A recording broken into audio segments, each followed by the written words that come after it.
3 pays, 3 économies, un seul événement.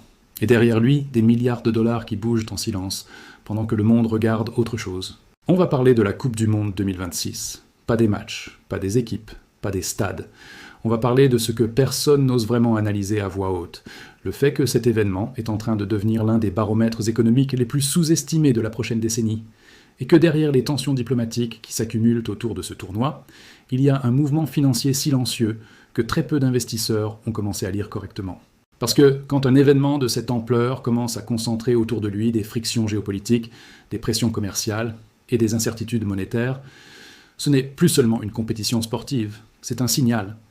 Et les signaux de ce type, dans l'histoire récente, ont toujours précédé de vrais mouvements de marché. Posez-vous cette question une seconde. Est-ce que vous pensez vraiment que la Coupe du Monde 2026 va se dérouler dans un climat de sérénité internationale ? Ou est-ce que vous sentez, comme beaucoup d'analystes commencent à le murmurer, que quelque chose de plus profond est en train de se jouer ? Commençons par poser le cadre. La Coupe du Monde 2026 sera co-organisée par 3 nations, les États-Unis, le Canada et le Mexique. C'est la première fois dans l'histoire du football mondial qu'un tournoi est organisé à 3.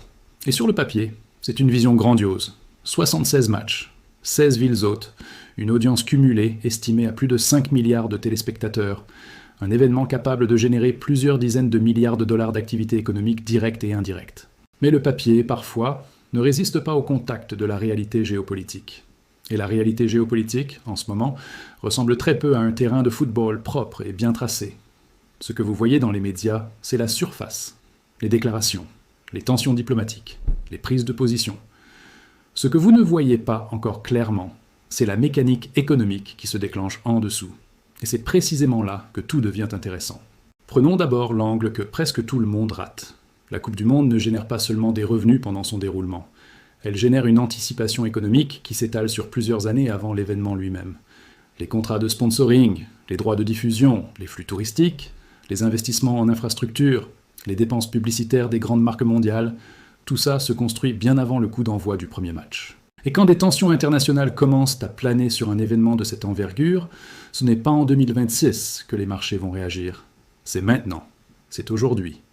C'est dans les décisions discrètes que prennent en ce moment les directions financières des grandes multinationales qui devaient investir des centaines de millions de dollars autour de cet événement. Est-ce que vous pensez qu'une marque mondiale va engager un budget publicitaire massif sur un événement entouré d'incertitudes géopolitiques sans couvrir ses risques ? Bien sûr que non. Et c'est là que le sujet devient financièrement explosif. Voilà ce qui se passe concrètement. Le trio hôte États-Unis, Canada, Mexique constitue en réalité le cœur de la zone CUSMA, l'accord commercial qui relie ces 3 économies depuis 2020. C'est un espace économique intégré qui représente environ 27% du PIB mondial. Et cet espace est, en ce moment précis, traversé par des fissures commerciales, des disputes tarifaires et des renégociations de fonds qui créent une atmosphère de méfiance économique latente entre les 3 partenaires. Quand vous organisez un événement conjoint entre 3 nations qui sont simultanément en train de se disputer des politiques commerciales, des règles d'origine dans leurs échanges industriels et des questions migratoires aux frontières communes, vous créez une volatilité institutionnelle rare, une volatilité que les marchés financiers n'aiment pas. Pas parce qu'ils ont peur du football, mais parce que l'incertitude sur la coordination politique entre pays hôtes se traduit directement en risque d'exécution logistique et en risque de réputation pour les investisseurs. C'est exactement ce type de subtilité analytique que la plupart des gens ne voient même pas venir. Et c'est exactement pour ça que vous êtes encore là. Maintenant parlons d'un élément encore plus profond, la question du boycott. Ce mot commence à circuler dans certains cercles diplomatiques. Pas encore de façon officielle, pas encore avec des annonces formelles, mais suffisamment pour que des analystes de risque géopolitique travaillant pour des fonds d'investissement aient déjà commencé à l'intégrer dans leur modèle de scénario. Un boycott, même partiel, même symbolique, d'une Coupe du Monde aux États-Unis aurait des conséquences économiques qu'on ne mesure pas encore correctement. Réfléchissons ensemble.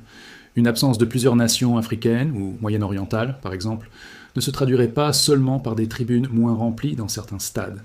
Elle se traduirait par une chute de l'audience télévisée dans des marchés entiers. Et qui dit chute d'audience, dit renégociation potentielle des contrats de droits télévisés. Et qui dit renégociation des droits télévisés, dit trou dans le budget prévisionnel de la FIFA. Et qui dit trou dans le budget de la FIFA, dit impact direct sur les revenus des fédérations nationales, qui dépendent de ces reversements, pour financer leur propre développement sportif et économique. C'est une chaîne financière longue interconnectée et profondément fragile dès qu'on retire un maillon au mauvais endroit. Parlons maintenant des chiffres réels qui sont en jeu. La Coupe du Monde 2026 devrait générer pour la FIFA des revenus estimés entre 9 et 11 milliards de dollars. C'est un record absolu pour n'importe quel événement sportif dans l'histoire. Les droits télévisés représentent à eux seuls environ 60 à 65% de ces revenus. Le reste est partagé entre les sponsors officiels, les licences commerciales et les revenus de billetterie. Or, les droits télévisés ont déjà été largement vendus. C'est là que réside une tension financière que très peu d'analystes ont mise en lumière. Si l'audience effective est inférieure aux projections à cause d'un contexte géopolitique dégradé, les diffuseurs qui ont payé des sommes astronomiques pour ces droits vont se retrouver avec un retour sur investissement négatif. Et quand des acteurs aussi puissants que des groupes audiovisuels mondiaux se retrouvent avec un ROA négatif sur ce type de contrat, ils renégocient les prochains cycles, ils exercent une pression sur la FIFA et ils réduisent leurs futures offres. Autrement dit, un climat de boycott aujourd'hui, même relatif, a le potentiel de compresser les revenus de la FIFA pour le cycle 2030. Et un cycle FIFA plus pauvre, c'est un football mondial plus pauvre, avec des investissements en infrastructures sportives réduits dans des dizaines de pays en développement qui comptent sur ces flux financiers. D'ailleurs, si vous suivez ce type d'analyse depuis un moment, vous savez qu'on parle rarement de ces mécanismes-là dans les médias grand public. Si vous n'êtes pas encore abonné à cette chaîne, c'est le bon moment de le faire, parce que c'est exactement le genre de choses qu'on décortique régulièrement ici.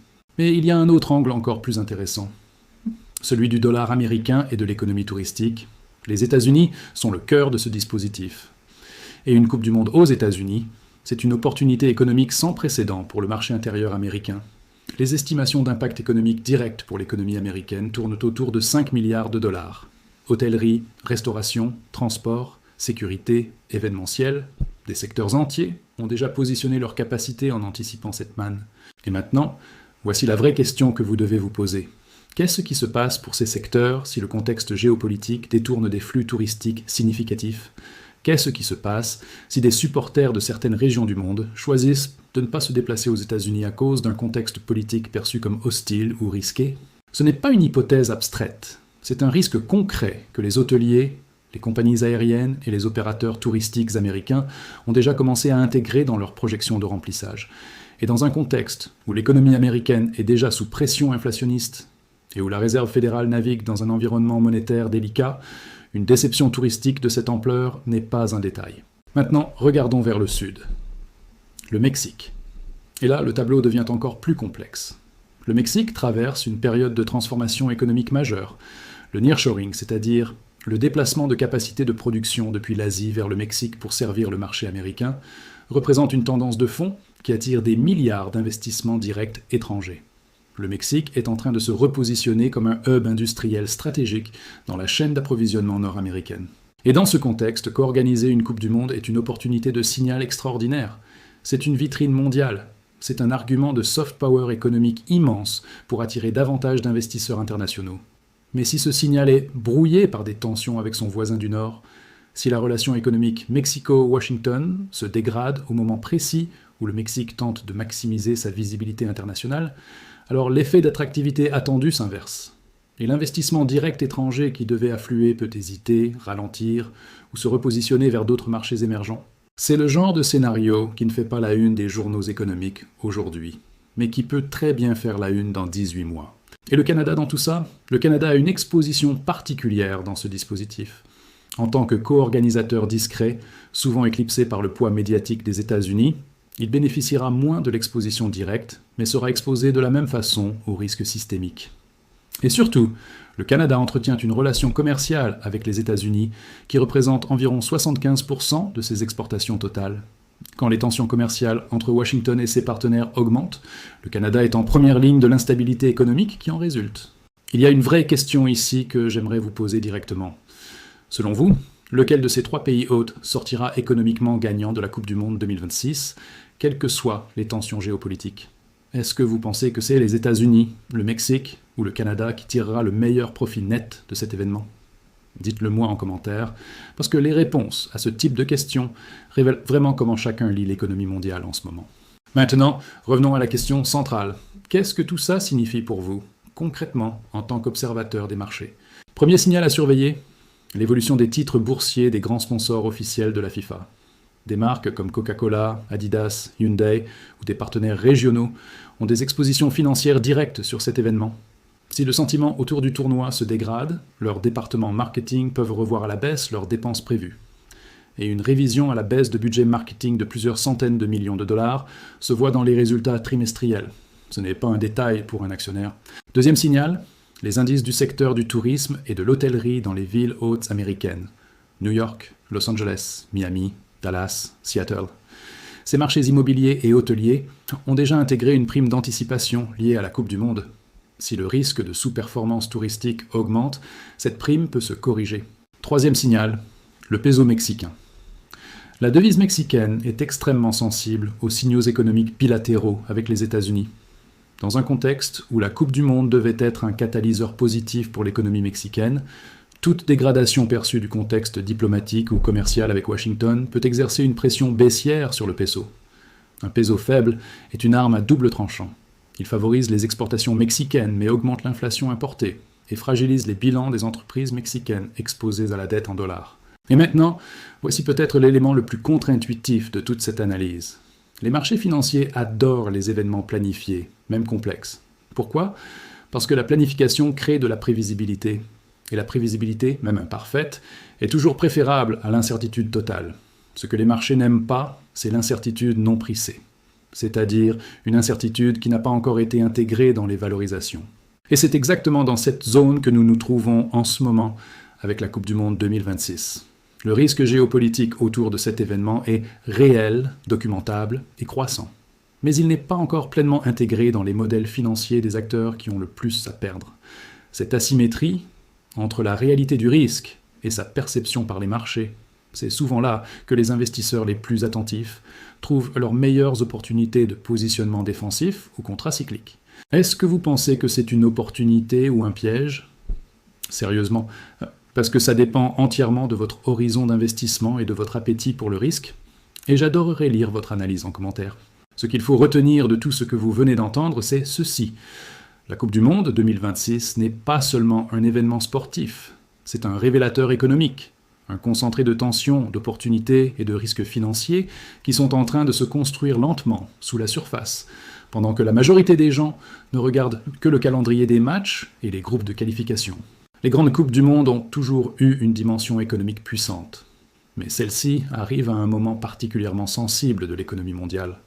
Un moment où les chaînes d'approvisionnement se restructurent, où les devises des marchés émergents sont sous pression, où les grandes marques mondiales cherchent à optimiser chaque dollar de dépenses marketing, et où les relations commerciales entre les trois pays hôtes sont tout sauf simples.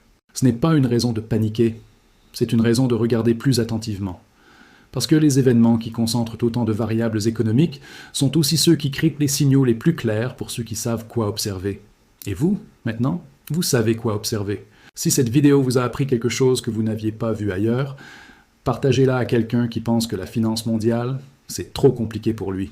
Parce que c'est exactement ce genre de personne qui a le plus besoin de comprendre ce qui se joue vraiment. Et en commentaire, dites-moi, est-ce que vous pensez que la Coupe du Monde 2026 sera finalement un moteur économique ou une déception financière ?